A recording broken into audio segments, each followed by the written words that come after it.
dosaku, wujudkan harapanku.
Assalamualaikum warahmatullahi wabarakatuh.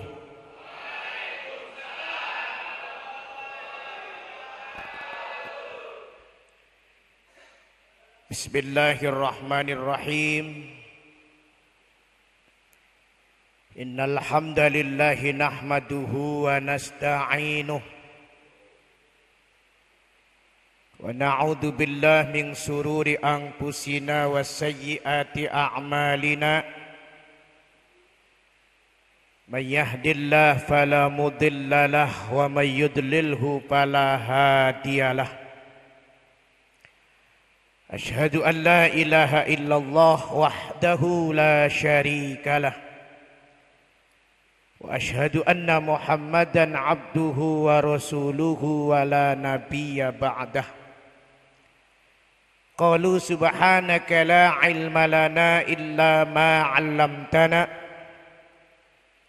innaka antal alimul hakim.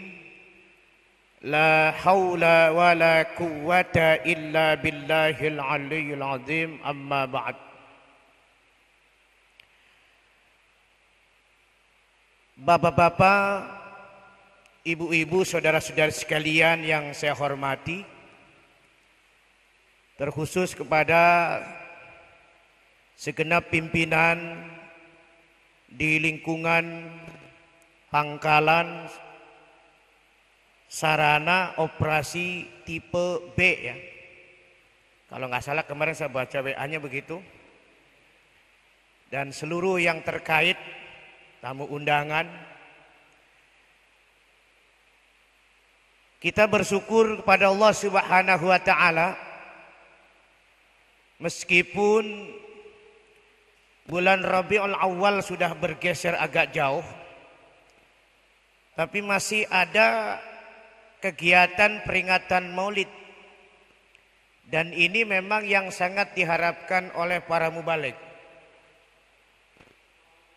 Kenapa? Karena kalau Maulidnya panjang, jobnya ikut panjang. Kalau Maulid cuma diadakan setiap malam 12 Rabiul Awal, tentu para mubalik besokannya nganggur. Alhamdulillah saya pribadi sampai Februari masih ada Maulid. Biasanya yang sudah-sudah nyambung sama Isra Mi'raj. Itu hebatnya umat Islam Indonesia. Tentu mudah-mudahan peringatan hari besar Islam termasuk Maulid ini benar-benar mampu mewarnai dalam kehidupan kita. Jangan cuman rutinitas ritual tahunan yang tanpa bekas. Kalau mauludan cuman ngumpul-ngumpul makan bebek kalio, disambung dengan jeruk. Ini jeruk mana, mandarin ya? Saya kadang-kala bingung ini. Mandarin sama Medan jauhan Mandarin. Ya kan? Cina sama Medan jauhan mana? Daun Cina, tapi jeruknya murahan Cina. Kok bingung saya? Kalau dihitung ongkos angkutnya kan jauh. Medan sini dekat, kenapa lebih mahal tuh yang dari Medan? Bukan untuk ini saja. Santapan ini perlu.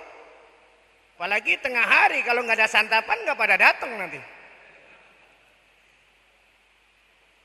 Tapi yang lebih perlu adalah bagaimana maulud itu jangan sampai berubah jadi mulut.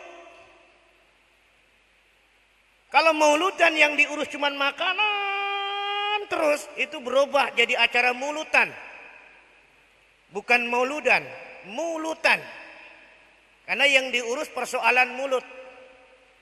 Datang bulan Rabiul Awal, baca salawat ya Nabi salam alaika, ya Rasul salam alaika, ya Habib salam alaika, salawatullah alaika. Makan-makan bubar.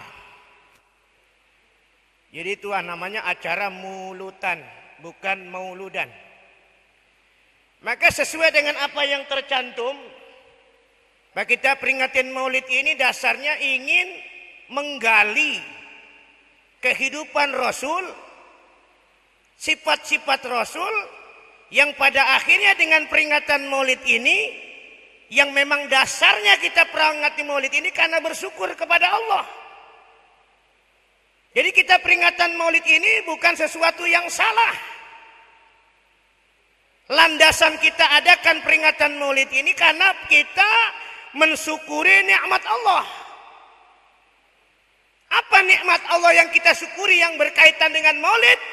Nikmat kelahiran dan kerasulan Nabi Muhammad. Kenapa? Karena kelahiran beliau, kerasulan beliau itu yang menjadi asbab sarana wasilah menghantarkan umat manusia menjadi umat yang dipuji oleh Allah dengan sebutan kuntum khaira ummatin. Kamu sebaik-baik umat. Dari sekian umat manusia mulai dari Nabi Adam sampai Nabi Muhammad, yang dipuji oleh Allah dalam Al-Quran hanya umat Nabi Muhammad. Disebut kuntum khaira ummatin. Kamu wahai umat Nabi Muhammad adalah umat yang terbaik dibanding umat-umat yang lain. Kenapa? Karena kita dihantarkan oleh Rasulullah dengan kelahiran Nabi, kerasulan Rasul, Nabi Muhammad membawa risalah dinul Islam, kemudian kita dihantar, ditunjukkan jalan yang baik, menjadilah kita umat yang terbaik. Maka wajar kalau kita bersyukur. Tiap tahun kita bela-belain adain maulid rasa syukur kita. Manfaatnya apa? Kita gali karakteristik Nabi Muhammad. Kalau kita aplikasikan dalam kehidupan sehari-hari, disinilah tidak ada alasan orang akan menyalahkan peringatan maulid. Kalau ada sekelompok umat Islam yang mengatakan peringatan maulid itu bid'ah, karena Nabi nggak ngadain katanya. Pan sekarang ada kelompok-kelompok Muslim yang dikit-dikit bid'ah, tahlilan bid'ah, mauludan bid'ah, baca yasinan bid'ah, macem-macem bid'ah.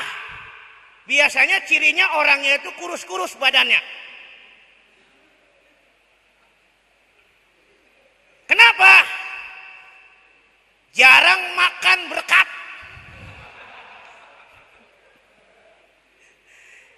Kalau orang yang sering tahlilan, sering mauludan, acara ngariung, kata orang Sunda, ngumpul-ngumpul, insya Allah badannya gemuk-gemuk. Kenapa? Karena makannya berkat. Sama mubalik, penceramah, itu jarang makan nasi. Nyaris nggak pernah makan nasi. Makannya apa? Ya berkat. Lah beda, nasi biasa sama berkat beda. Kalau nasi biasa kita bisa beli di warung, bisa masak sendiri. Kalau berkat istimewa, saudara. Berkat itu kalau bahasa Jawa, bahasanya Pak Suprapto itu brek diangkat. Itu berkat, brek diangkat. Itu bahasa Jawa, tapi kalau bahasa ulama berkat itu adalah jamak dari berkatun. Berkatun, berkatani, barokatun. Apa? Makanan yang sudah penuh keberkahan. Itu namanya berkat. Jamaknya gak cukup satu berkah, tapi bermacam-macam keberkahan. Bayangkan kalau Anda datang acara walimah tahlilan, walimah maulidan, itu berkat yang akan kita teng-teng bawa ke rumah. Sebelumnya sudah ditransfer doa-doa, dibacain Fatihah, tahlil, yasin, mauludan, berjanji masuk ke berkat itu. Lapan jarang kita makan pakai maulid dulu. Apa Pak Suprapto pernah pagi-pagi makan nasi uduk baca maulid dulu? Mau berangkat kerja, kata bininya siapin tuh nasi uduk. Bang, sebelum berangkat yuk kita tahlilan dulu. Kenapa? Ini biar berkat ini. Biar nasi uduknya ngandung berkat gitu. Kan nggak pernah. Tapi kalau orang yang makan dari hasil yang kita tadi sebutkan, sebelum makan dibacain doa-doa, full doa-doa, maka disebut barokat atau berkat. Apalagi hidup di tanah Betawi, orang Betawi paling rajin bikin acara begitu. Jangankan rumah baru, jangankan anak baru lahir, jangankan sunatan, jangankan pengantenan, orang Betawi kredit motor aja begitu turun dari leasing itu langsung baca maulid. Asar turun tuh motor, habis asar kumpulin jamaah. Ada janjian sama apa namanya dealer, bahkan nanti asar jam 3 kurang lebih bakal datang tuh motor. Di pagi udah bikin nasi uduk, undang kanan kiri, nanti datang ke rumah saya ya habis asar. Emang ada apaan? Oh, pokoknya datang aja katanya. Habis asar motor datang, semua jamaah kumpul baca tahlil, baca maulid. Ditanya, kenapa ente ngumpulin baca doa? Saya kredit motor baru turun. Mending motornya cakep, Revo. Yang Honda yang paling jelek kan Revo, 6 bulan ngebul. Motor paling murah uang muka gopek, angsuran 600. Begitu turun baca maulid 3 bulan kemudian ditarik lagi sama dealer. Saking demennya baca doa. Dan ternyata itulah ada manfaat. Suatu ketika saya ingin cerita, saya baca satu catatan seorang Buya Hamka yang latar belakangnya Muhammadiyah, yang dulu kurang begitu seneng sama maulid. Dulu, kalau sekarang mah doyan semua dah. Seorang Buya Hamka suatu ketika ditanya oleh seorang misionaris Kristen, seorang pastor, berkeluh kesah, mencurahkan hatinya kepada Buya Hamka tentang sulitnya mengkristenkan tanah Betawi. Wahai sang Buya, saya punya problem kok, Betawi betapa sulit dikristenkan. Susah diajak pindah agama Betawi. Apa jawaban Buya Hamka? Sederhana. Kata beliau, sepanjang di tanah Betawi, di Jakarta masih terdengar bunyi tahlil dan maulid, jangan pernah berharap kamu bisa kristenkan Betawi. Ternyata tahlil maulid itu bisa mengantisipasi agar kita menjadi orang yang kuat imannya. Dari mana Buya Hamka bisa ngomong begitu? Dasarnya ada. Nabi SAW bersabda, jaddidu imanakum bila ilaha illallah. Perbaharuilah terus iman kamu, bikin seger tuh iman. Jangan loyo, jangan layu.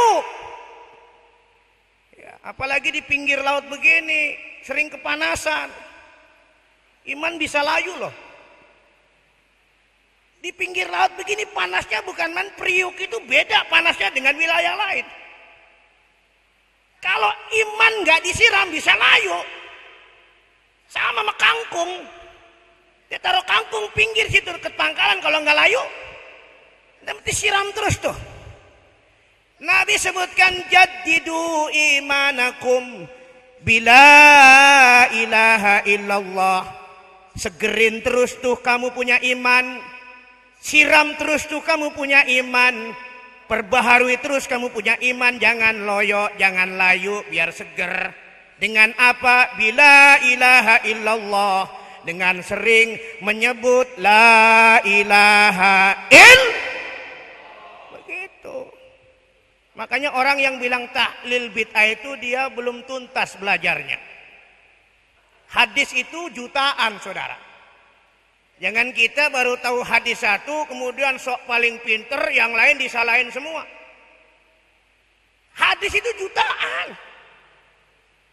Baru kenal satu hadis dari guru, ngajinya ngumpet-ngumpet, semua disalahin, kamu bid'ah, cara sembayangnya salah. Ini sembayang mesti begini, mekangkang yang lebar, kaki orang diinjek-injek. Ya kalau nggak cantengan, pinggir begini, waduh, kalau nggak pilih salah. Bayangin musola kecil, bayangnya mekangkang begini, kan makan tempat. Kalau musolanya gede nggak apa-apa. Musola itu kan minimalis. Bayangnya begini, jatah 1-2 orang dia makan bat sendiri. Serakah amat, Allahu Akbar. Ngedegek, kaki orang diinjek-injek. Ya kalau dia nggak nyalain orang, silakan. Kadang-kala orang disalahin. Rapat loh kanan kiri, kalau nggak rapat ada setan. Ya kanan kiri rapat, selangkangan kosong. Setan pindah ke selangkangan. Iya. Begini setan asik mainin lonceng dung-dung. Udah dah, jangan lebay kalau sembahyang tuh. Jangan mentang-mentang baru tahu begitu kemudian oh sembahyang orang yang nggak begini salah. Akhirnya tanpa sadar nyalain kiai-kiai terdahulu. Kiai-kiai dulu tuh orang pinter, tawadhu. Sumbernya dari mana? Para wali-wali Allah. Wali Allah itu menyembunyikan kehormatan dirinya. Kalau sekarang kan bisa disebut habaib, sebenarnya dzurriyyah Rasul. Wali 9 itu dzurriyyah Rasul, cuman nggak nyebutin Habib. Di Cirebon ada yang disebut Aibmuh almarhum. Itu Habib sebenarnya, tapi di Jawa nggak kenal yang namanya Habib, Aibmuh. Iya kan, baru belakangan ini kalau Betawi memang ngetren banget. Lah gue bukan Habib, pakai udeng-udeng panggil Habib. Beb, mana Beb? Alhamdulillah. Padahal cuma aksesoris doang ini. Lah masa gue pakai pet di sini mau ceramah pinjam pakai pet gimana? Ya nggak pantas. Ceramah khotbah pakai anduk, ini nggak pantas lah, ya pakai sorban begini. Ini aksesoris, bapak jangan lihat beginiannya. Ini cuma aksesoris doang. Kalau gue pakai anduk dikata supir bajai. Ya nggak? Jangan terkecoh. Ya, jangan terkecoh. Ini mah cuma kelihatan biar beda aja. Ya kalau saya pakai celana nggak ada bedanya dong. Ya pakai daster kan lumayan. Ya saudara sekalian. Itu guru-guru dulu tuh orang hebat. Dengan kita yang nongol kekinian kemudian sok paling hebat, sok paling pinter, semua amalan disalahin semua. Ini yang menyebabkan perpecahan kan gara-gara begitu. Perbedaan di Indonesia dari dulu sudah ada, tapi ulama-ulama dulu orangnya cakep, cantik, bisa mengemas perbedaan jadi sebuah kekuatan. Kita akuin banyak acara-acara yang kita masih pelihara padahal bukan milik kita. Tapi tujuannya bukan ikut-ikutan ngikutin cara orang lain. Contoh misalnya ada orang meninggal pakai acara 1 hari, 2 hari, 3 hari, 7 hari dan seterusnya, kan ada kan? Itu sejarahnya dari mana? Awal mulanya Hindu. Iya kan? Karena sebelum para wali datang memang bangsa kita itu agamanya dulu apa? Bukan Islam. Banyak sebagian orang Jawa Yang tradisi itu masih melekat sampai sekarang. Karena tidak mau berubah pola pikirnya, bertahan dengan cara lama. Para wali datang, dirobah. Robahnya apa? Bukan bentuknya, isinya yang dirobah. 1 hari, 2 hari, 3 hari, 7 hari orang meninggal, nggak apa-apa, silakan. Cuman acaranya saja isinya yang dirobah. Karena secara universal Islam mengajarkan kalau ada orang meninggal memang kita dianjurkan bertakziah. Apa takziah? Menghibur. Orang yang sedang kehilangan, kesepian, kita datang dihibur biar nggak terlalu sedih. Memang Islam mengajarkan begitu. Dulu orang-orang Hindu cara menghibur orang yang mendapat musibah kematian caranya beda. Bukan baca tahlil, bukan yasin, bukan baca Quran, tapi apa? Dulu ada istilah, mungkin kalau orang Jawa yang masih ingat itu, ada acara lek-lekan. Tahu lek-lekan? Melek-melek malam nungguin orang mati. Orang sudah mati, orang Jawa punya keyakinan jangan pada tidur, ada yang nungguin.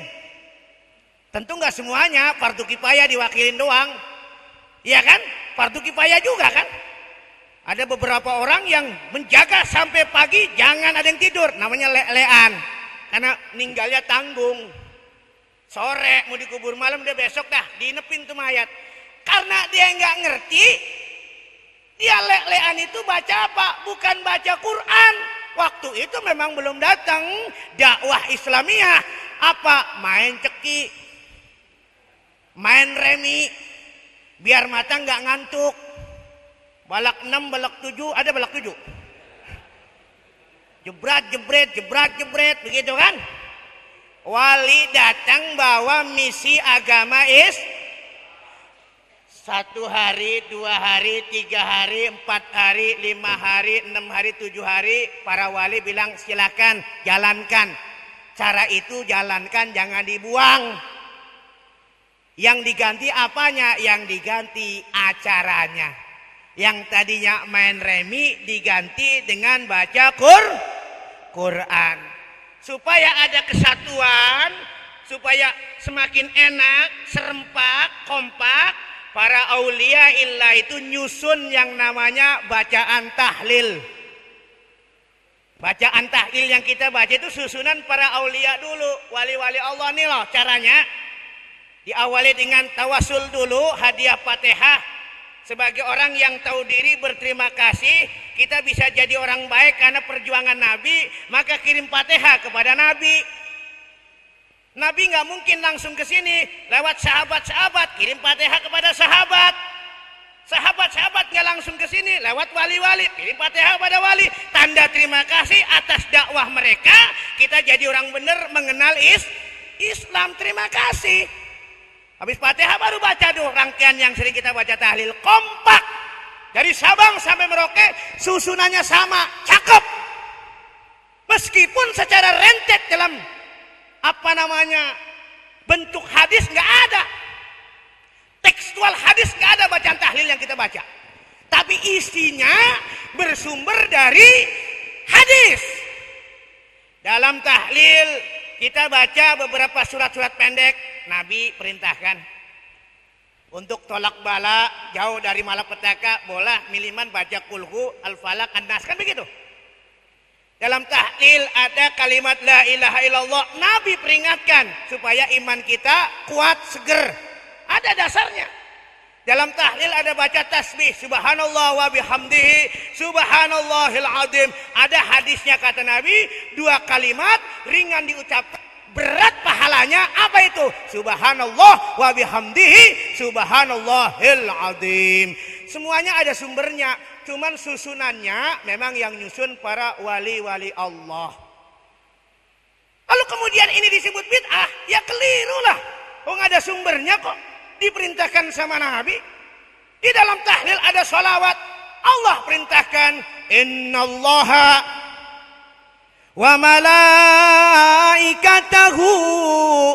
yusalluna 'alan nabi ya ayyuhalladzina amanu sallu 'alaihi wa sallimu taslima. Ada perintahnya. Lalu apakah sholawat itu bid'ah? Tidak. Sholawat kepada Nabi ini amalan yang istimewa, saudara. Bahkan perintah Allah cuma perintah sholawat yang Allah mencontohkan dulu. Allah perintahkan kita sholat, Allah nggak sholat buat siapa? Allah Tuhan kok. Allah perintahkan puasa, tidak dicontohkan. Allah perintahkan kita zakat, nggak ada contoh. Tapi Allah perintahkan kita salawat. Sebelum memerintahkan kita, di situ disebutkan innallaha, sesungguhnya Allah wa malaikatahu, dan malaikat-malaikatnya yusalluna 'alan nabi, bersolawat kepada Nabi. Baru diperintahkan ya ayyuhalladzina amanu, wahai orang-orang yang beriman, sallu alaihi wasallimu taslima, kamu hendaklah berselawat kepada Nabi dan sampaikan salam sejahtera untuk Nabi. Jadi Allah duluan contohin, cuman beda salawatnya. Kalau Allah berselawat artinya Allah memberikan backing rahmat kepada Nabi. Makanya setiap perjuangan Nabi itu selalu sukses, berhasil. Kenapa? Di backing rahmat dari Allah. Kalau malaikat bersalawat kepada Nabi, artinya malaikat itu memintakan kepada Allah rahmat untuk Nabi. Kalau kita bersalawat kepada Nabi, artinya apa? Kita berharap rahmat dari Allah dengan sebab bersalawat kepada Nabi. Karena malaikat Jibril pernah menyampaikan kepada Nabi Muhammad, ya Muhammad, man shalla alaika marrah, sallallahu alaihi asra marrah. Wahai Muhammad, siapa umatmu yang beriman kepada Allah dan engkau bersolawat kepada engkau 1 kali, maka Allah akan turunkan rahmat 10 kali. Berarti kalau kita baca salawat, Allah akan sayangi kita berkali lipat, sampai 10 kali lipat. Sekali solawat Allah menurunkan rahmat 10 kali lipat. Semua ada dasarnya, saudara sekalian. Jadi ini sekedar saya memberikan motivasi. Acara semacam ini luar biasa. Ya, ini punya dasar. Meskipun tadi saya basic-basic dengan Mas Ari, katanya baru pertama ya. Baru pertama Maulid ini. Tahun depan adain lagi. Terus sepanjang kalian masih kerja di sini, terus bikin kaderisasi supaya nanti yang sudah pensiun di sini, yang pernah punya kiprah, punya bantuan berupa kegiatan semacam ini, siapapun, walaupun dia pensiun nanti pahalanya ngalir terus kalau maulidnya masih ada. Ya kan? Pak Prapto udah pensiun, emang nggak pensiun? Pensiun ya kira-kira? Nah, iya. Sekarang berapa umurnya? 46. Pensiun berapa? 58 berapa tahun lagi kira-kira? 12 tahun lagi. Enggak tuh 12 tahun lagi pensiun. Nggak bisa lagi mancing di pinggiran. 12 tahun lagi pensiun. Bagaimana supaya kita umurnya panjang bagaimana?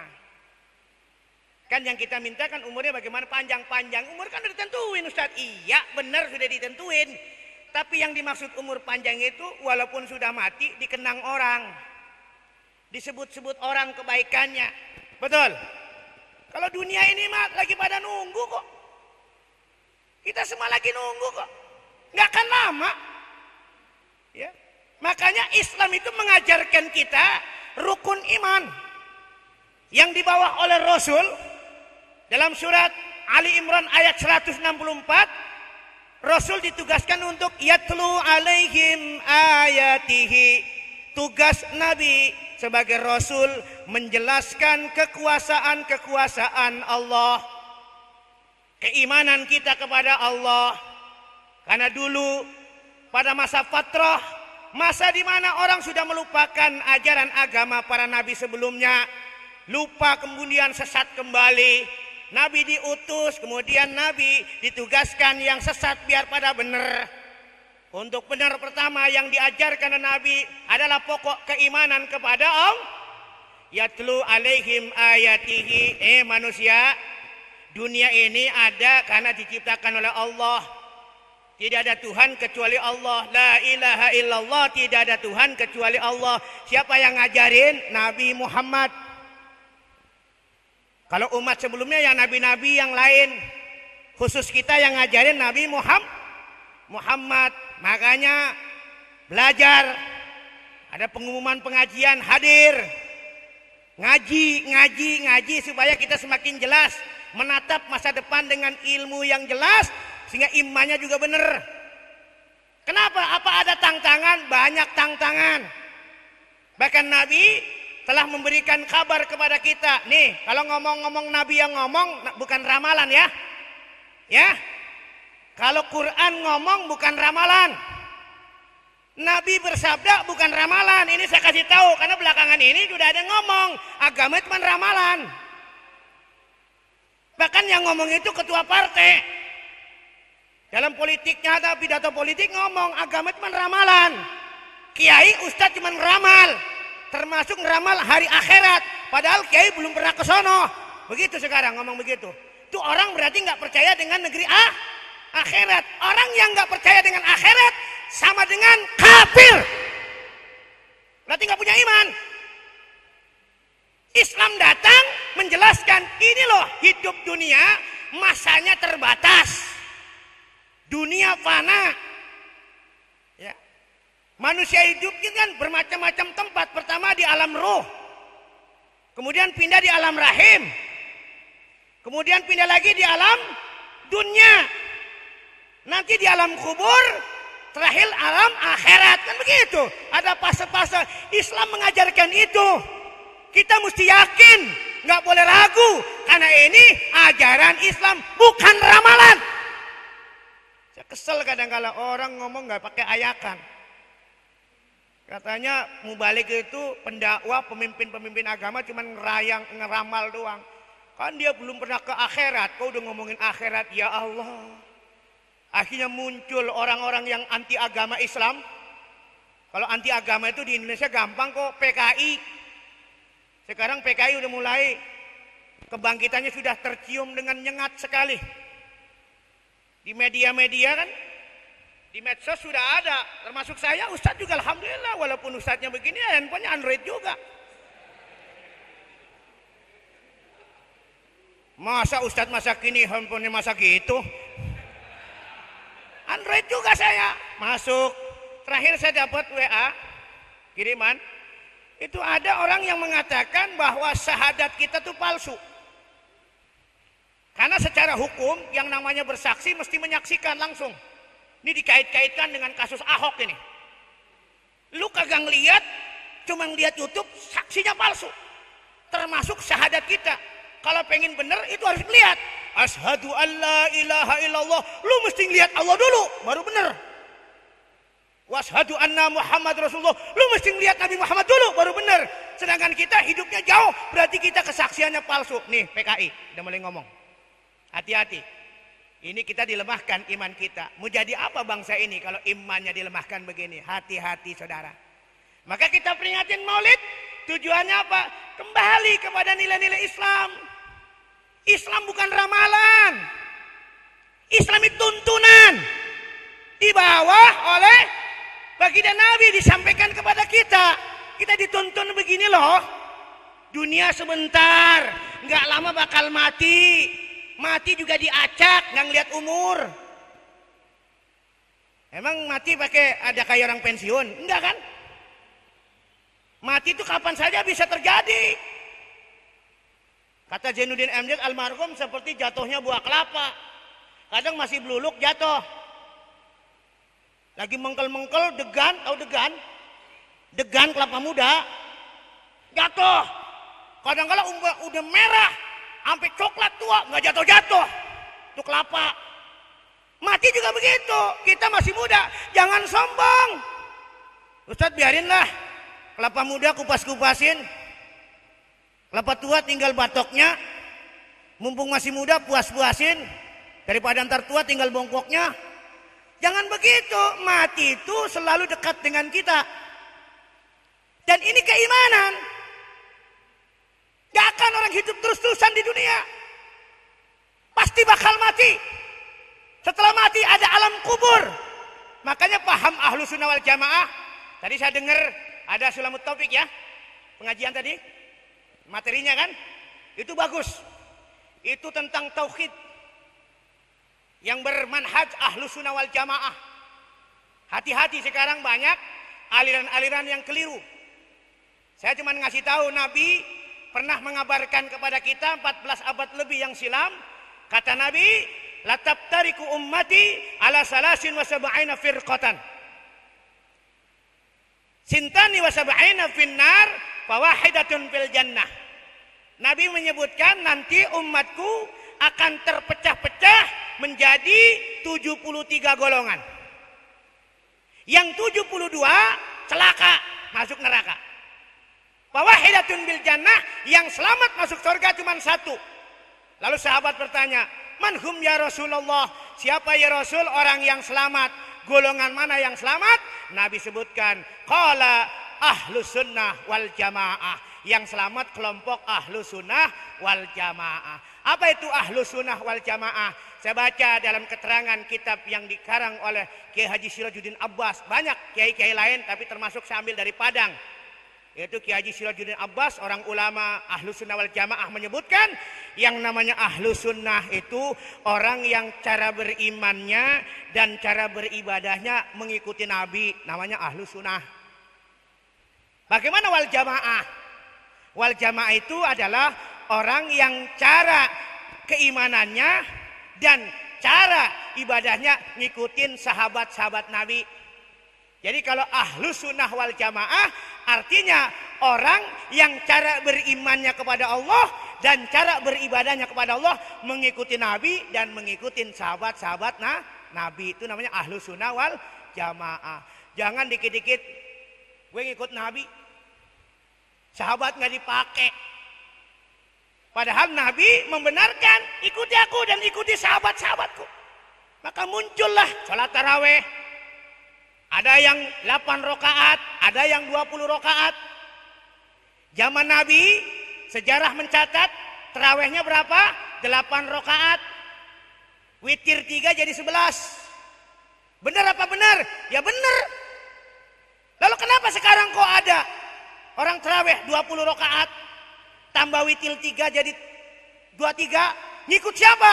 Ngikut Sayyidina Umar. Boleh nggak? Boleh. Memang disuruh sama Nabi. Jadi dua-duanya nggak usah berantem. Yang 8 silakan, yang 20 monggo. Dua-duanya benar. Yang 8 ngikut Nabi, yang 20 ngikut Sayyidina Umar. Ngapain pada berantem gara-gara salat tarawih? Akhirnya di komplek masjid berjejer kosong semua. Yang 20 rakaat bikin masjid sendiri. Yang 8 rakaat tidak puas bikin sendiri. Dua-duanya kosong. Coba kalau akur aja tiap Ramadan, anggap aja ini trayek bis. Ada orang Cirebon mau pulang ke Cirebon, kehabisan mobil Cirebon udah habis semua. Dia nongkrong di Pulau Gadung, nemunya masjid mobil apa? Jurusan Semarang. Boleh nggak naik mobil jurusan Semarang? Boleh, naik aja mobil Semarang. Ntar sampai sono Cirebon, dulu ada perapatan namanya Celeng. Sekarang nggak mau lagi disebut Celeng. Iya, sekarang nggak mau. Loh bener sekarang. Nggak mau. Tuh gara-gara kenek tuh orang Celeng pada tersinggung. Dari Jakarta cakep-cakep pulang kampung, kata kenek, yang Celeng siap-siap. Wah dia protes. Kenek kondektur, sialan lo. Emang gue dikata Celeng? Gue ini orang lo kata Celeng. Yang Celeng siap-siap. Akhirnya sekarang protes, nggak mau sebut Celeng. Perapatan Pak, loh bener. Ya kan sekarang? Nah orang Celeng, orang loh bener Indramayu mau pulang ke Cirebon, kehabisan mobil Cirebon, ketemunya mobil Semarang, naik aja. Yang penting bayar tiket, naik. Begitu sampai perapatan Celeng, roh bener bilang, "Pir, gue udah nyampe, turun." Enak ya kira-kira? Turun supir belenting, cut, tolalit, tolelet. Om, telolet om, telolet. Sekarang kan begitu. Iya, jut berhenti, turun. Boleh nggak? Boleh, nggak ada yang larang. Karena dia jurusan Semarang, terusin lagi sampai ke Semarang. Sama. Kita ada yang terawihnya 20 rakaat, ada yang 8. Sekarang kalau kompak dua-duanya merasa juga benar, ngapain berantem? Kumpul aja satu masjid. Yang jadi imam supirnya yang 8, yang 20. Yang 8 ngikut di belakangnya. Ntar selesai 8 rakaat, Pir, gue turun duluan. Dah, boleh aja. Ngapain berantem? Terusin lagi selesaiin 20 rakaat. Ini selesai sekalian. Jadi Ahlus Sunnah wal Jamaah itu orang yang cara beriman dan cara beribadah ngikutin Nabi dan ngikutin sahabat-sahabat Nabi. Kemudian diikuti lagi oleh siapa? Oleh para ulama-ulama, tabi'in, tabi'ut tabi'in. Terus ulama-ulama yang muktabar sampai muncul ada 4 madhab. Bapak saudara sekalian pasti tahu kan? Ada 4 madhab. Madhab Hanafi, Hambali, Syafi'i. Iya kan? Ya, itu ada 4 madhab. Maliki, ya. Ini keempat-empatnya itu sama-sama Ahlus Sunnah wal Jamaah. Dalam persoalan akidah, keyakinan tauhid kepada Allah sama. Beda dalam furu'iyah masalah tata cara ibadahnya itu bukan persoalan. Karena mereka punya dasar, punya alasan. Ada yang pakai kunut, ada yang nggak pakai kunut. Sepanjang dia konsisten ngikut madhab yang nggak pakai kunut, sah, nggak salah. Karena apa? Ada yang bertanggung jawab madhab yang nggak pakai kunut. Kalau kita ngikut Imam Syafi'i pakai kunut, silakan, sah, nggak salah. Jadi dua-duanya benar. Yang jadi masalah ini mereka 4 itu dalam kesatuan. Apa? Akidahnya sama, cara berimannya sama. Ini biar jelas ini. Sebab sekarang ini muncul aliran-aliran yang sudah di luar 4 madhab. Banyak. Sekarang di Indonesia sudah muncul aliran-aliran yang di luar 4 madhab. Dia bikin madhab sendiri. Saya kalau boleh jujur mengatakan sekarang lagi merebak Wahabi. Dia ngikut Muhammad bin Abdul Wahab. Itu mengadopsi ulama jadi panutan Ibnu Taimiyah. Dia bukan 4 madhab itu, di luar itu. Apa yang jadi salah bagi mereka? Cara berimannya keliru. Dia meyakini Allah di atas arsy duduk. Itu salah, saudara. Kalau tuh ada ayat yang mengatakan Ar-Rahman 'alal arsy istawa, artinya Allah bersemayam di atas aras, itu harfiahnya. Tapi dalam paham Ahlus Sunnah wal Jamaah, itu ayat nggak boleh sembarangan diartikan, mesti ditakwil, ditiadakan makna aslinya, kemudian diganti dengan makna mazaz. Kenapa? Ayat ini akan bertentangan dengan ayat yang lain. Misalnya, Allah bersemayam di atas aras, padahal Allah itu bukan makhluk. Gak bisa Allah disifati dengan sifat makhluk. Kalau Allah duduk di atas arsy berarti Allah butuh tempat. Gak boleh. Padahal tempat itu Allah yang menciptakan. Laisa kamitslihi syai'un. Allah gak sama dengan makhluknya. Ini perhatiin. Itu arsy makhluk. Makhluk Allah yang paling besar itu namanya arsy. Dan Allah gak butuh makhluk. Innallaha ghaniyun 'anil 'alamin. Allah nggak butuh dengan sekalian alamnya. Allah ada tanpa tempat, tanpa bentuk. Allahu maujudun bila kaifin wala makanin. Allah ada tanpa tempat, tanpa bentuk. Kita nggak boleh membayangkan Allah bentuknya segede apa, nggak boleh. Bisa kafir kita. Tafakkaru fil khalqi wala tafakkaru fil khaliq. Pikirkan makhluk, jangan kau pikirkan zat penciptanya, nggak akan nyampe kita. Bisa semakin sesat kita. Bahkan Sayyidina Ali mengatakan, man ja'ama anna ilahana mahdud faqad jahilal khaliqul ma'bud. Siapa yang membayangkan, berilustrasi bahwa Allah itu berbentuk, maka dia telah sesat dalam keyakinan. Gak boleh. Kalau ada kalimat Allahu Akbar, kita gak boleh, oh bentuknya gede, gak boleh. Cuman Allah maha besar kekuasaannya, bukan dalam kapasitas bentuk, gak boleh. Kalau segede apa berarti kan makhluk juga. Karena bentuk itu makhluk. Allah ciptakan tempat, Allah ciptakan bentuk, ada besar, ada kecil. Sekecil atom sekalipun itu namanya makhluk. Segede apapun sekalipun namanya makhluk. Ada arah, Allah ada tanpa arah, depan, belakang, kanan, kiri, itu makhluk. Ini kadang-kala orang, itu yang saya koreksi. Orang-orang Wahabi yang mengikuti paham Ibnu Taimiyah mengatakan Allah duduk di atas arsy. Nggak ada bedanya dengan kita. Berarti Allah di atas dong. Makanya keluar tergantung yang di atas. Cecek juga di atas. Awas hati-hati, yang dimaksud di atas itu yang berkuasa. Kalau ada hadis qudsi mengatakan sepertiga akhir malam turun Allah ke langit bumi, maksudnya apa? Rahmat Allah, bukan zat Allah. Siapa yang bawa? Malaikat-malaikat, karena malaikat tempatnya di langit. Makanya orang doa itu ngadepnya ke langit, kiblatnya. Bukan berarti Allah di sana. Sama dengan kita sholat, kiblatnya ke Ka'bah, bukan Allah di Ka'bah. Nah, kalau Allah di langit begini tahiyatnya. Bukan begini. Padahal kita sholat ngeliatnya nggak boleh. Nggak sengaja ngeliat ke atas, makruh. Kalau sengaja, dosa nggak boleh. Allahu Akbar, Bismillahirrahmanirrahim. Nggak boleh. Ini harus belajar tuh sulamut topik benar tuh. Kita ngaji biar imannya. Ini pertaruhan. Kita mau nyampe amal kita tergantung iman. Ente berbuat baik sebaik apapun, kalau imannya salah nggak laku. Karena iman itu nomor rekening. Nomor rekening apa? Pahala kita. Ini biar jelas ini. Jangan main-main persoalan iman. Makanya ini kalau udah ada kelompok yang nggak percaya dengan hari akhirat, itu orang sudah nggak beriman. Berbuat sebaik apapun nggak ada artinya. Saya ngomong lempeng nih, jangan tersinggung.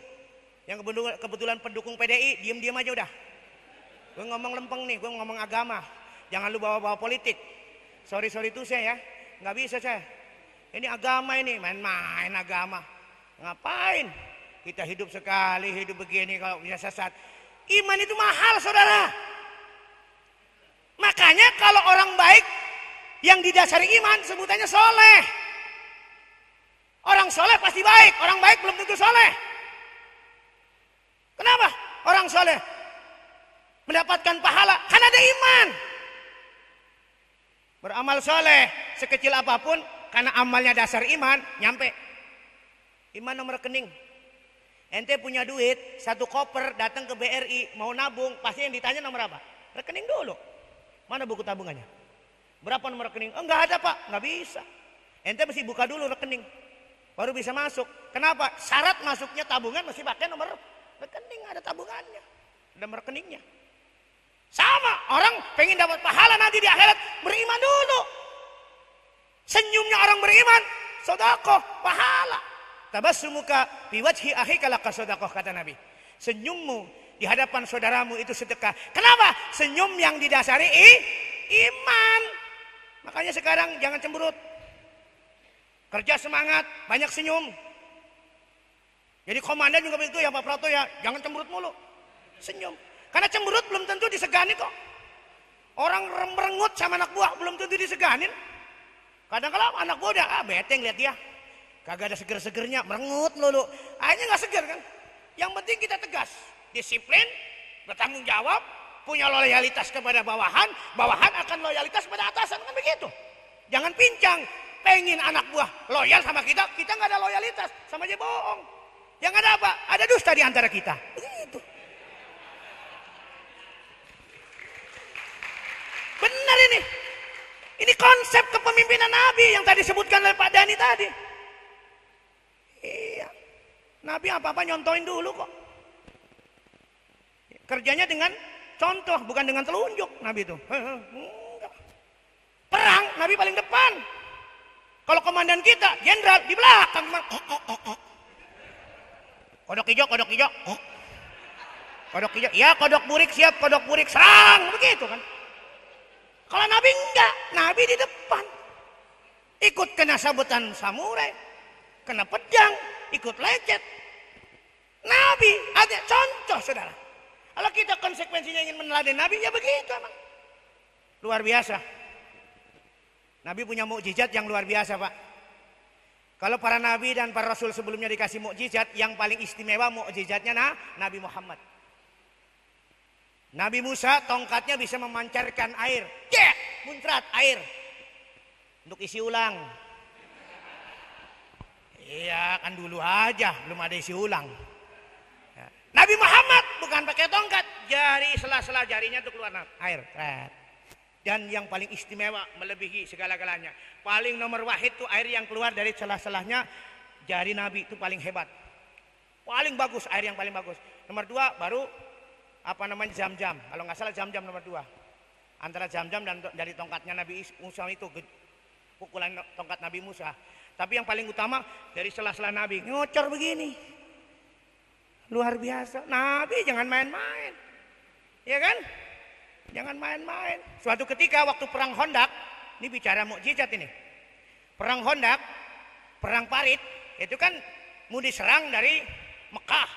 Nabi di Madinah, jumlahnya luar biasa tuh, pasukan ribuan orang.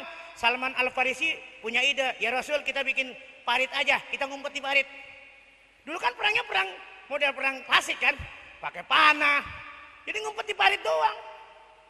Panah lagi nggak kena. Ngumpet, ini nggak kena.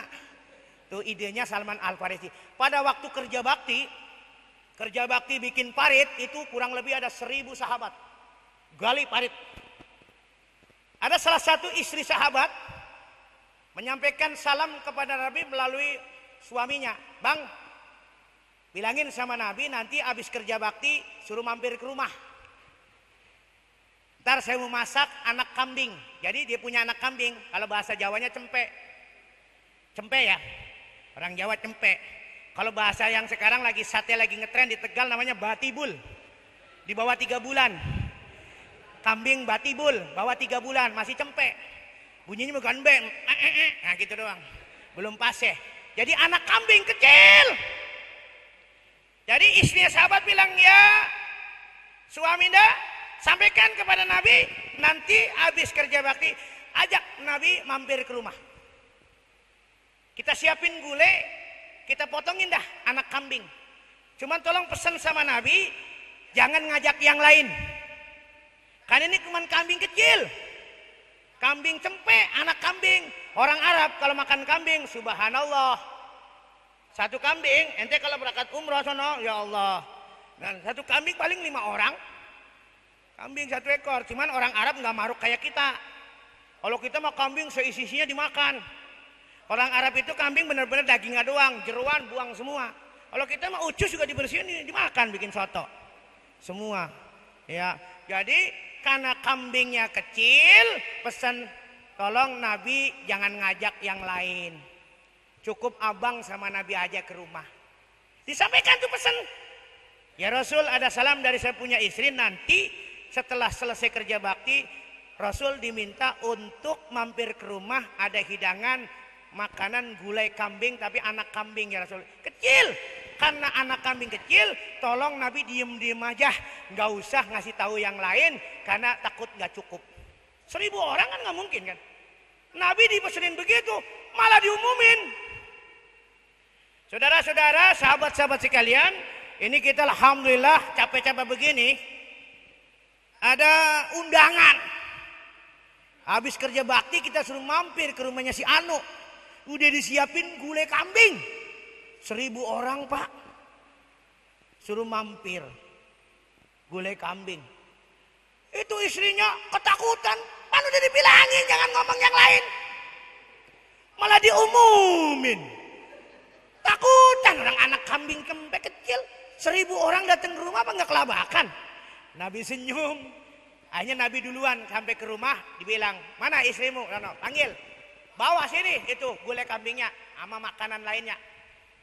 Dibawa sama Nabi diludahin. Cuah. Gulai kambing diludahin. Cuah. Yang lainnya. Cuah. Itu dimakan orang 1000 nggak habis. Gulai kambing, anak kambing kecil diludahin Nabi, berkah, dimakan orang 1000, nambah nggak habis-habis. Itu Nabi mukjizatnya. Kalau kita, oh zaman sekarang, kalau zaman sekarang ada ustadz yang begitu laku, di charter orang hajatan.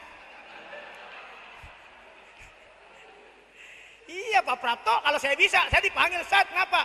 Ke rumah apa? Saya mau hajatan. Motong ayam 1, ludahin ya. Ayam 1 sudah ludahin, ngundang 2000 orang, untung banyak. Modal ayam 1, undangan 2000, amplopnya berapa itu? Ya, itu mukjizat Rasulullah SAW. Jadi omongan Nabi itu bukan hawa nafsunya, tapi wahyu, kabar dari Allah, dijamin kebenarannya. Makanya Quran begitu kita baca, dzalikal kitabul la raiba fih. Al-Quran ini di dalamnya tidak ada keraguan. Hudallil muttaqin, petunjuk bagi orang yang bertakwa. Siapa orang yang bertakwa? Alladzina yu'minuna bil ghaib, orang yang percaya dengan sesuatu yang gaib. Allah gaib kita percaya, malaikat gaib kita percaya adanya, setan, jin, tuyul gaib percaya adanya. Neraka gaib kita belum melihat, percaya. Alam kubur gaib kita percaya. Percaya semua. Kalau kita percaya hal-hal begitu akan ada motivasi. Motivasi. Orang bisa banyak membuat satu amaliyah yang menguntungkan karena percaya yang gaib dulu. Orang berbuat nih kayak tukang asuransi. Itu orang mau ikut asuransi jiwa, kan pasti percaya dulu. Lah ilok nyetor sekian nanti begini-begini, kan gaib belum terjadi. Tapi semangat, saya ikut sekian anak, setoran tiap bulan sekian. Kenapa? Yakin bahwa endingnya bagus, begitu. Sama, Islam mengajarkan yang gaib supaya ada motivasi. Kalau orang nggak percaya dengan alam kubur, nggak percaya dengan akhirat, pasti dia berbuat semena-mena. Termasuk PKI. Kenapa PKI? Jahat, bengis, bunuh orang. 48 tahun 48, ulama santri dibunuhin. 65 jenderal dibunuhin karena orang PKI nggak yakin dengan agama, tidak punya iman, makanya dia berbuat semau-maunya. Dianggap nanti nggak ada hitung-hitungannya, padahal dalam Islam diajarkan inilah petunjuk orang yang beriman. Nanti setiap pekerjaan kita ada pertanggungjawabannya masing-masing. Dunia cuman sebentar, jangan urusan dunia, lupa dengan akhirat, lupa dengan kuburan. Begitu udah ninggalin darat, lupa daratan. Ya, banyak kan yang sering lupa daratan kamu? Apalagi patroli, lupa daratan. Di lautan lulu. Boleh jauh dari daratan, tapi jangan pernah lupa dengan daratan. Kenapa? Ujung-ujungnya ente jangankan hidup, ente patroli sampai ke Timur Leste, ujung-ujungnya balik ke darat. Andai kata terbalik itu kapal, naudzubillah, tetap dicari sama tim SAR, dibalikin juga ke darat. Kenapa? Ini fakta kok, realita. Kita bakal ketemu dengan alam kubur. Dikubur dulu kan. Makanya kita jangan sampai lupa dengan kuburan. Jangan sampai lupa dengan kematian. Meminta mati hukumnya nggak boleh. Tapi mengingat mati dianjurkan, diperintahkan oleh Nabi. Aksiru dzikral maut. Banyak-banyaklah kamu ngingat mati. Supaya apa? Supaya kelakuan kita benar. Karena setiap kelakuan itu akan dipertanggungjawabkan di hadapan Allah dari mulai alam kubur. Orang yang rajin sedekah dijelaskan sama Nabi nanti kuburannya terang. Makanya hidup jangan pelit-pelit. Rajin sedekah. Musola boleh kecil Pak Dani, tapi aktivitasnya harus besar. Datang haram, bahkan kalau perlu kumpulkan kekuatan dana dari jamaah yang ada di Pangkalan ini bisa menyekolahkan anak yatim yang putus sekolah. Kan walaupun musolanya kecil, tapi kan eksistensinya untuk kemaslahatan umat besar. Ngapain musola gede-gede tapi pelit? Ya kan? Gak pernah ada sumbangsi kemanusiaan. Kita kalah dengan agama lain. Mumpung lagi pada jabat tiap bulan gajian. Kalau perlu diingatkan, mas kuburan, begitu aja. Ingetin dong. Habis gajian Pak Prato, datengin Pak Prato, masih ingat kuburan nggak? Ingat, ini gitu. Akhirnya juga begitu. Lah kita bakal ke sono kok. Nabi yang ngomong kok. Bukan ramalan, ini informasi kok. Kata Nabi kalau orang banyak sedekah kuburannya terang Pak Prato. Kita waktu hidup sedekah 100.000, ntar kuburnya dipasang lampu 100 watt. Lumayan terang terus terang kan begitu kan. Mereknya Philip dah. Ya, Pak Prato terang 100.000, terang. Ada lagi sebelahnya Mas Heri umpamanya 50.000, 50 watt turun. 50 ya turun lagi. Ada yang 25.000 sedekah 25 watt begitu. Ada yang 5.000 5 watt. Redup-redup begitu lumayan. Oh lu remeng-remeng goceng coy.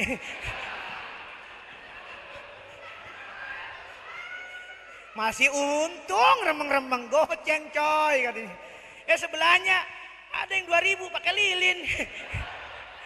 lumer lama-lama gelap lagi. Yang parah lagi 1000 megangin korek.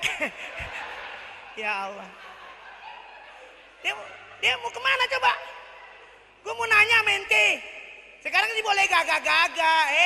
Jangan pada gagah-gagahan dah. Mati kita nggak tahu. Bahkan Al-Imam Ghazali mengatakan sesuatu yang paling dekat dengan kita itu kematian. Yang paling jauh hari kemarin. Ini jangan kita wah loncat-loncat tahun baru 2017 tahunnya baru, umur kita makin tipis. Benar. Makin kurang. Yang sekarang umurnya 50 tahun tinggal 13 tahun lagi. Kalau disamain dengan umur Nabi, Nabi kan wafatnya 63. Iya kan? Tinggal 13 tahun lagi yang 50 tahun. Yang 60 tinggal 3 tahun lagi. Yang 62 11 bulan. Sebulan lagi. Mau gagah dari mana? Ini mumpung kita peringatin Maulid, Nabi ajak jangan sampai terlena dengan dunia. Dunia ini cuman mengecoh kita. Cari hidup dunia sekuat-kuatnya, tapi jangan lupa dengan akhirat. Ya, kalau sudah mati jangankan mati, Pak, masih hidup aja belum tentu duit yang kita cari itu laku. Sebagai kepala pangkalan, sebagai kepala teknik dan sebagainya ya, duit banyak, gaji paling gede dibanding anak buah. Iya kalau masih sehat. Begitu pensiun duitnya, wah rumahnya tingkat 3. Pensiun, rumahnya tingkat 3. Duit bekepok-kepok. Kena penyakit yang paling berat. Tahu penyakit paling berat? Stroke. Itu baru 1 truk, kalau 2 truk lebih berat lagi.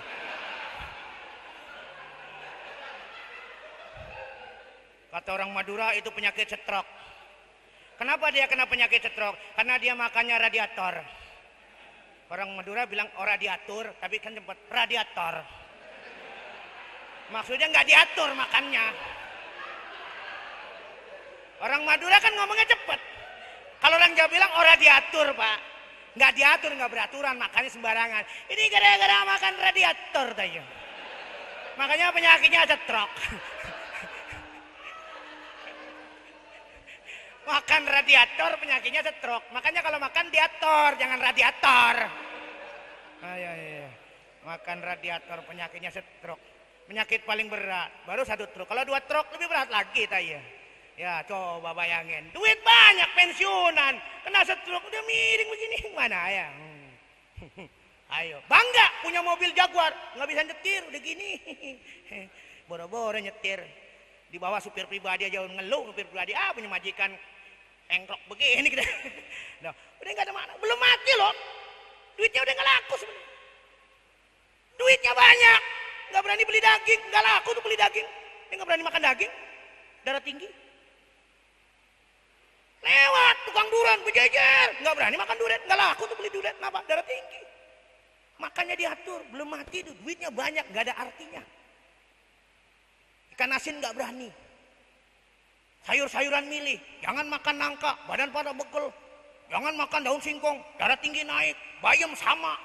Ujung-ujungnya makannya apa? Sayur oyong bening, campur soun. Banyak orang kaya begitu. Toge, jangan asam urat tinggi. Toge nggak boleh, sayur nangka nggak boleh, bayam, sayur oyong bening Pak, campur soun. Jangan banyak-banyak garam. Bosan sama oyong ganti timun. Timun bosan labu air, labu siam itu mentega doang. Timun, labu air sama oyong. Orang kaya duitnya banyak udah nggak berani makan. Yang paling enak tuh orang miskin, semua dimakan. Kenapa? Nggak tahu penyakitnya soalnya. Kalau orang kaya kan dikit-dikit kontrol. Pak Prapto batuk sekali cari dokter pribadi. Ma anterin dokter, kenapa? Batuk. Batuk sekali orang kaya nyari dokter pribadi. Kalau kita muntah darah, gak keberangkat ke dokter-dokter. Orang miskin bukannya nggak penyakit, nggak tahu penyakitnya, nggak pernah dikontrol. Memang semua dimakan aja blok. Tahu-tahu mati. Orang bilang tuh orang nggak pakai sakit. Orang enak banget ya mati nggak pakai sakit. Bukan nggak pakai sakit, nggak tahu penyakitnya. Ini saya minta ini peringatan Maulid ini benar-benar mengingatkan kita keimanan, keyakinan kita akan masa depan kita di akhirat. Awas, hati-hati. Di tengah orang telah mengecoh kita, mempengaruhi keyakinan kita, untuk tidak percaya dengan negeri akhirat, kita justru akan memantapkan keyakinan kita tentang akhirat. Karena kita akan ketemu dengan negeri akhirat yang kekal. Di kuburan ada pertanyaan kubur. Bahkan khusus pertanyaan Nabi Muhammad itu ada di kuburan. Begitu ditanya, orang dikubur kata Nabi, innal abda idza wudi'a fi qabrihi wa tawalla anhu ashabuhu hatta annahu yasma'u qur'ani alaihim atahu malakani wa yuqidanihi wa yas'alani lahu. Kata Nabi, manusia kalau udah mati dimasukkan ke dalam liang kubur, kemudian ditinggalkan sama yang ngubur, jarak yang ninggalin masih kedengar bunyi sendalnya yang ngubur. Siapa yang dengar? Yang di kuburan dengar tuh. Dikubur 1 meter lebih bisa dengerin bunyi sendal orang yang ngubur. Tuh mayat, jangan dibilang mayat itu nggak denger sembarangan aja. Makanya ada syariat diadanin, gitu kan? Begitu mati diadanin. Ada yang bilang, Ustaz, ngapain dia mati diadanin? Gak ada manfaatnya, adan kan buat sholat. Ada yang ngomong begitu. Ini kan akal-akalan. Kalau bicara iman lain. Adan itu gak mesti untuk sholat. Kalau adan itu hanya untuk panggilan sholat, ngapain Nabi mensunahkan bayi lahir diadanin? Begitu bayi lahir kan disunahkan adan telinga kanan, iqamah telinga kiri. Itu bayi habis diadanin sholat gak? Gue menanya. Allahu Akbar, langsung masjid tuh bayi. Lah kagak. Iya kan? Kagak. Tapi Nabi perintahkan adanin supaya telinga yang pertama kali masuk mengenal dunia itu kalimat thayyibah, kalimat tauhid. Allahu Akbar. Ya kan begitu, mengenal Allah. Itu manfaatnya. Sama kalau bayi juga diadanin nggak sholat, mayat juga meskipun nggak sholat adanin aja buat bekal dia denger kok. Mayat itu denger. Kalau nggak percaya ente mati duluan dah. Kesel gua. Mayat itu denger. Jangan dibilang nggak denger. Denger. Sampai Nabi ngajarin mandiin aja nggak boleh pakai telapak luar loh. Telapak dalam. Pakai gini. Kenapa? Ini kasar. Apalagi profesinya bengkel di pelabuhan. Suruh mandiin mayat tuh geradak kayak amplas. Itu mayat masih ngerasakan gesekan tangan yang kasar. Nabi bilang pakai telapak luar supaya halus gini ya, pelan-pelan gitu. Begitu. Ya pakai sarung tangan dan kelembutan. Itu berarti mayat kan merasakan. Itu kata Nabi dikubur orang yang ngubur ninggalin sendalnya masih kedenger. Dalam keterangan lain 7 langkah dari kuburan masih kedenger itu. Jadi orang kalau sudah mati biar kakek-kakek budak sekalipun, ntar dia bisa denger. Di dunia aja sejengkalnya, hah? Tapi kalau mati dengar suara lebih tajam daripada orang yang hidup tuh mayat. Ente bakal ngerasain. Karena bakal mati. Saya makanya udah terserah pasrah. Ente mau duluan silakan. Saya belakangan. Begitu datang sudah dikubur, yang nguburin ninggalin sana datang 2 malaikat. Duduk di hadapan sang mayit dan berkata, "Ma taqulu bi hadzal rajul Muhammad?" Hai sang mayit, apa pendapatmu dengan laki-laki yang bernama Muhammad? Jadi Nabi Muhammad jadi bahan pertanyaan. Amal mukminu, kalau orang yang beriman kepada Nabi Muhammad, jawabannya jelas.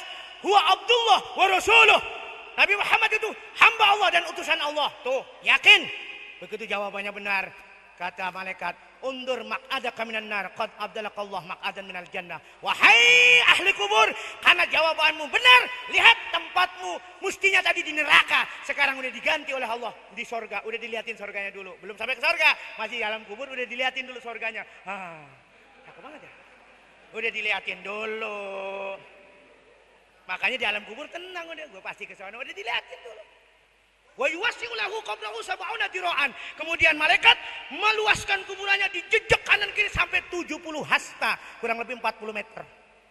Jadi Pak Prapto, orang yang beriman sama Nabi Muhammad,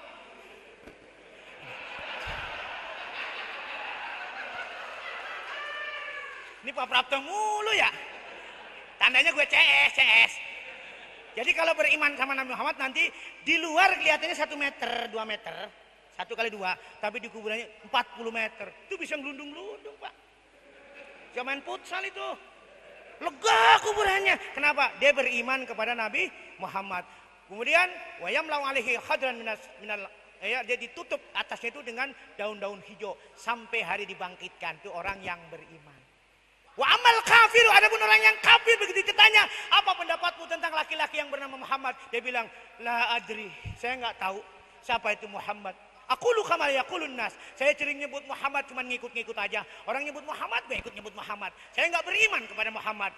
Orang yang begitu nanti dipukul ini ubun-ubunnya pakai martil besi. Jedil sampai teriaknya terdengar semua alam jagat raya kecuali jin dan manusia. Allah kasih nggak dengar. Makanya kalau kita dengar, Nabi jelaskan kalau manusia dengar siksa kubur, pingsan manusia yang hidup, saking luar biasa dahsyatnya. Selain manusia dengar. Makanya sering tuh kadang-kadang di kuburan ayam jago lari, berangkat dengerin tuh. Kambing lari, dengerin tuh siak kubur. Itu Nabi yang ngomong. Makanya ini iman tuh mahal, hati-hati. Percaya dengan alam kubur, ini wajib. Orang ahlu sunnah wal jamaah nggak percaya dengan alam kubur, kafir. Kenapa? Karena ini akan mempengaruhi pola hidup dia. Orang kerja semangat, kenapa? Bukan hanya sekedar untuk mikirin anak dan istri, tapi kerja ini jangkauannya lebih panjang dari itu, Pak. Kita bakal mati. Makanya isi kegiatan kita, waktu-waktu kosong kita, musola bikin kegiatan, hidupkan. Sholat 5 waktu, jangan sampai ditinggalkan. Jangan ninggalin daratan, kemudian lupa daratan. Sholat 5 waktu. Bahkan Nabi menyebutkan yang pertama kali akan ditanya di audit itu sholat. Ya kerja apa saja silakan, profesi tidak menghinakan kita kok.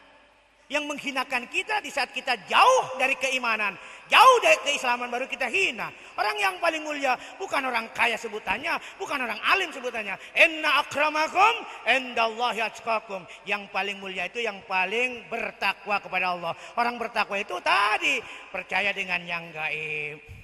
Alladzina yu'minuna bil ghaib. Apalagi wa yuqimunas shalah, salat.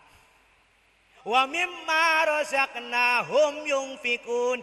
Rezeki yang sudah diterima diinfakkan. Ya kan? Pertama kemana? Ke dalam lingkungan keluarga dulu. Jangan biar tekor asal kesohor, orang lain dibela-belain, keluarga berantakan, salah. Ke dalam dulu dong. Ini kadang-kala jadi suami sama anak pelit banget, sama mancing dibela-belain. Hobi burung berapapun dibeli, sampai bohong sama istrinya. Berapa Pak? Murah cuma 100.000, padahal 1 juta beli burung. Anak minta Pak jajan, jajan dulu lo. Beli batu bacan mahal-mahal dulu. Sekarang mah bacan udah nggak ini lagi. Kadang-kala udah kita ngasih keluarga itu sedekah, ada pahalanya. Kita bertanggung jawab pada keluarga, cari nafkah yang halal untuk kehidupan rumah tangga. Itu ibadah. Niatin itu. Jauhkan diri dari hal-hal yang haram. Tidak korupsi, tidak manipulasi. Etos kerjanya dijaga. Jam berapa sampai jam berapa. Kalau kita lambat berarti kita dosa kan. Kita kan ada, begitu kerja ada konsekuensi tangga jam kan. Dari jam sekian sampai jam sekian. Kalau kita mulur, ada kesengajaan. Bukan karena darurat, berarti kita telah korupsi waktu. Ada hukumannya, jangan dianggap sepele. Inilah doktrin Islam. Kenapa? Karena orang Islam diajarkan setiap amalia kita akan dipertanggungjawabkan di hadapan Allah Subhanahu wa Ta'ala. Sholatnya rajin, aplikasikan dalam kehidupan sehari-hari. Jadi orang yang benar, yang jujur, jauh dari kemungkaran, jauh dari kekejian. Apalagi zaman sekarang, kadang-kala manusia itu harganya luar biasa. Masih mahal orang hutan sekarang dibanding manusia. Orang hutan itu diproteksi habis-habisan sama pemerintah. Itu biaya untuk ngempanin orang hutan berapa coba? 1 tahun miliaran. Negara berani bayar. Manusia tinggal di bantaran sungai habis diobrak-abrik. Dipindahin kemana? Rumah susun kayak burung peleci. Tahu burung peleci? Burung kacamata yang kecil. Oh gitu. Nenek-nenek dari Bukit Duri pindahin ke rumah susun. Lantai 7. Seminggu gempor. Naik turun kagak ada liftnya. Kadang-kala bukan masalah penggusurannya, kemanusiaannya yang nggak ada itu. Ini yang kita nggak setuju. Coba kalau yang terjadi pada keluarga kita, apa kita nggak sakit hati? Bertahun-tahun beli tanah nggak diganti. Nyatanya kemarin kalah kan gugatan Bukit Duri dimenangkan PT UN. Berarti Pemda kan semena-mena. Ini nyata saudara. Makanya ke depan kita milih hati-hati dah. Gue ngasih tahu milih hati-hati.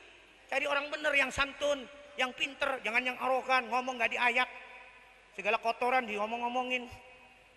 Iya kan? Hati-hati. Apalagi kalau pakai surat Al-Maidah ayat 51, jelas haram hukumnya. Ini gue ngasih tahu doang nih. Jangan tersinggung yang pro Ahok ya, sorry. Gue ngasih tahu doang, ngasih tahu. Di Quran surat Al-Maidah bahkan ayatnya lebih banyak dari surat Al-Maidah. Itu jelas haram hukumnya orang Islam milih pemimpin kafir. Titik. Ane udah nyampein sama ente. Selanjutnya terserah ente. Mau ngikut syukur, nggak ngikut kuburan masing-masing. Ngapain gue mikirin ente? Ane mikirin diri ane sama keluarga puyeng. Cuman aneh kewajibannya nyampein ini Quran berbunyi la tattakhidul yahuda wan nasara auliyaa. Jangan kau angkat pemimpin dari orang Yahudi dan Nasrani. Itu artinya kalau kita bader milih pemimpin kafir hukumnya haram. Ini saya nyampein doang bukan kampanye, nyampein doang bukan kampanye. Terlanjutnya terserah ente. Ntar di akhirat ane udah bebas. Kalau nanti di akhirat ada pertanyaan, malaikat nanya, Hairudin, iya malaikat, kamu pernah ceramah di ini Pangkalan? Angkalan mana? Ono pelabuhan, Becukai. Udah pernah nggak bilangin milih pemimpin kafir haram? Udah. Gue bilang enak malaikat, udah. Kenapa tuh pegawainya milih Ahok semua? Congean, begitu aja gue jawabnya. Selesai kok. Ngapain susah-susah? Ngapain ke susah-susah? Congean malaikat. Udah dikasih tahu mendasar congeannya begitu. Dikasih tahu bader-bader aja. Ya, saya sebagai ya namanya pemberi dakwah ya harus menyampaikan jangan ngurang-ngurangin ayat yang ada. Adanya begitu saya ngomong begitu. Bukan bicara politik. Saya nggak ngarahkan. Silakan mau milih apa. Yang penting jangan yang kafir. Kan ada yang bukan kafir kan? Dua kan? Terserah mau milih yang bagus-bagus atau yang manis-manis. Terserah ada dua tuh. Iya kan? Iya kan? Yang penting jangan yang kafir. Itu orang Islam. Wala tamutunna illa wa antum muslimun. Sampai mati pertahankan Islam. Jangan main-main ini. Serius ya, udah ngambek sini. Wala tamutunna illa wa antum muslimun. Artinya sampai mati pertahankan iman Islam. Sampai mati. Hidup ini harus pakai Islam. Berkeluarga pakai Islam. Berumah tangga pakai Islam, bermasyarakat pakai Islam, bernegara pakai Islam, milih pemimpin pakai Islam, itu baru benar. Jangan dipisah-pisahkan, nggak bisa. Saya khotbah tetap saya samain begini, khotbah Jumat, Ustaz jangan ngomong politik. Siapa bilang politik? Ini saya bicara Quran kok. Quran yang ngomong begitu. Ente nggak senang biarin aja, paling gue nggak dipanggil lagi. Saya di sini kalau nggak cocok, paling nggak ditipet, nggak usah panggil lagi. Ya, Pak Prato ya. Kalau Pak Prato nggak senang. Udah, pada nih jangan ngambil yang ono ngomongnya nggak pakai ayakan, biarin aja. Nggak dipanggil sini, panggil tempat lain. Emang gue pikirin, ya kalau kurang panggil lagi begitu aja. Ya kan? Ngapain sih kita pusing-pusing?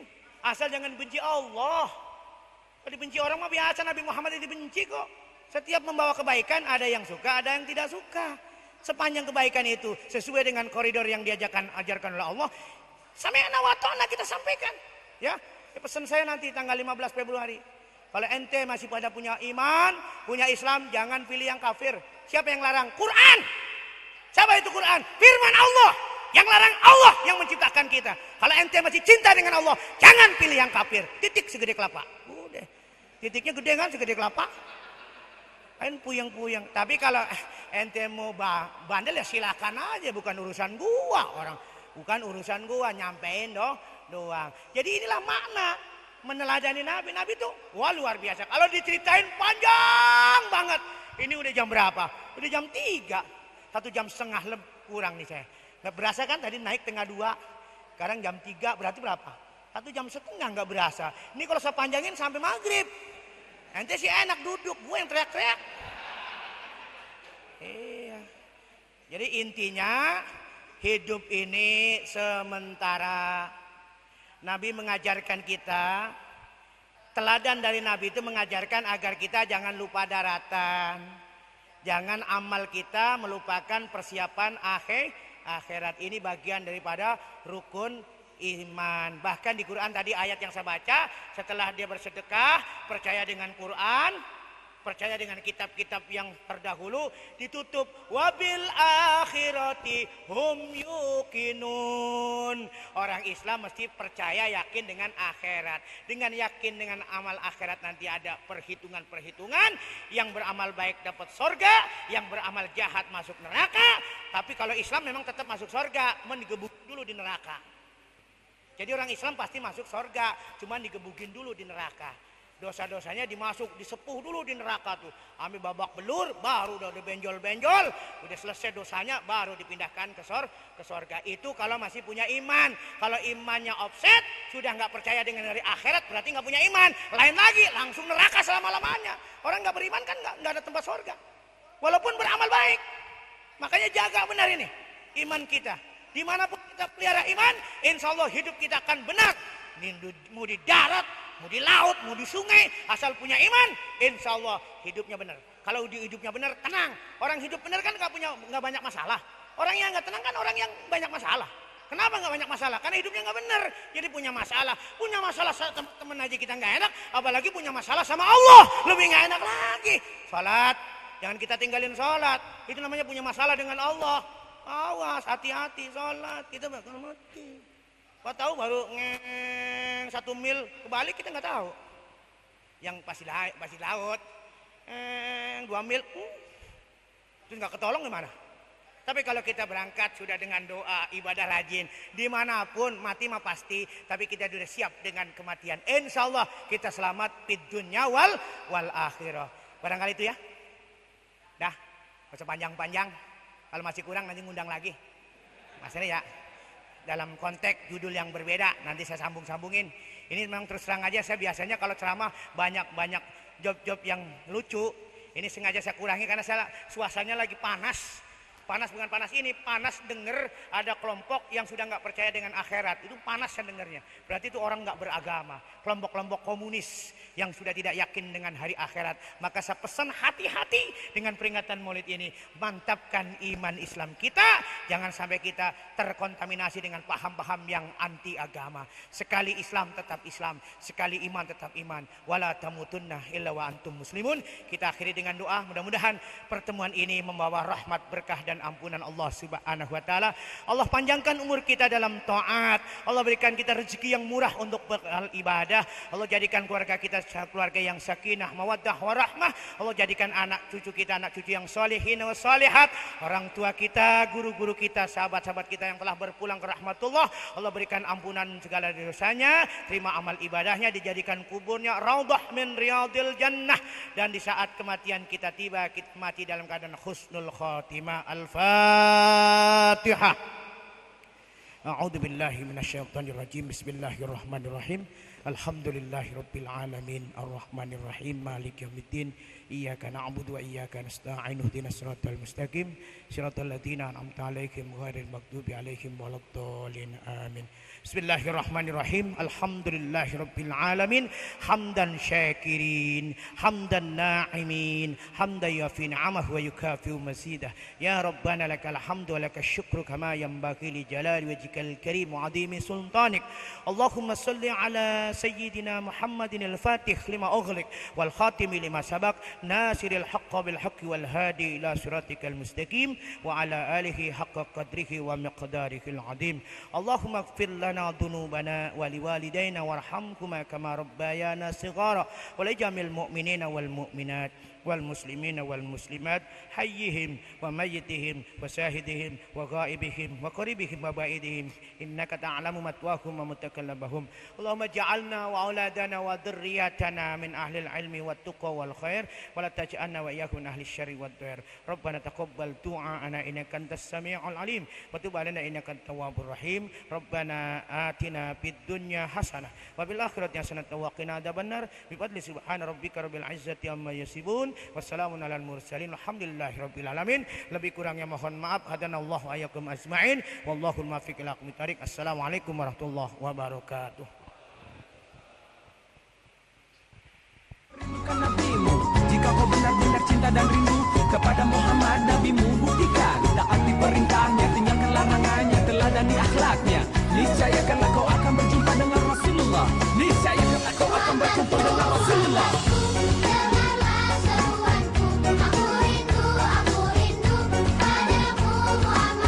Kau ajarkan hidup ini untuk saling mengasihi. Ku tanamkan dalam hati, ku amalkan sejak kini.